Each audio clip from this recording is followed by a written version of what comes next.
ఏంది మా ఇది ఫ్లాట్. దీన్ని ఇప్పుడు మనం ఎలా పెట్టాం చూడండి. ఇలా పెడితే దీన్ని ఏమని పిలుస్తాం? Inclined plane. ఇంక్లైన్డ్ ప్లేన్ ఏటవాలు తలము. ఇప్పుడు మనం ఒక వస్తువుని రౌండ్ గా ఉండేదాన్ని తీసుకొని దీనిపైన దొరికిద్దాం. ఎంత దూరం వెళ్ళిందో చూద్దాం. ఓకేనా అమ్మా? ఇక్కడ చూడండి, ఇది ఏం సర్ఫేస్? ఇది ప్లెయిన్ సర్ఫేస్ లో వేసినప్పుడు వస్తువుని ఎంత దూరం కదిలించి చూస్తున్నారు కదా. ఇప్పుడు మనం శాండ్ సర్ఫేస్ లో చూద్దాం. ఓకేనా? ఇప్పుడు దొరికిద్దాం. ఓకేనా అమ్మా?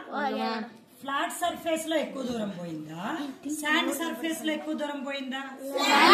ఫ్లాట్ సర్ఫేస్ లో శాండ్ సర్ఫేస్ లో ఎందుకు ఇక్కడ తక్కువ దూరం పోయింది? ఇసుక వల్ల. అంటే సర్ఫేస్ అనేది ఎలా ఉంది ఇక్కడ? రఫ్ గా ఉండడం వల్ల ఫ్రిక్షన్ అనేది ఏమైంది? ఫ్రిక్షన్ ఎక్కువైపోయి ఆ వస్తువు ఏమైపోయింది? ఆగిపోయింది. ఓకేనమ్మా? అంటే మోషన్ ఏం చేసింది? మోషన్ ని అపోజ్ చేసి దాన్ని ఏమంటాం మనం? ఫ్రిక్షన్. గుడ్.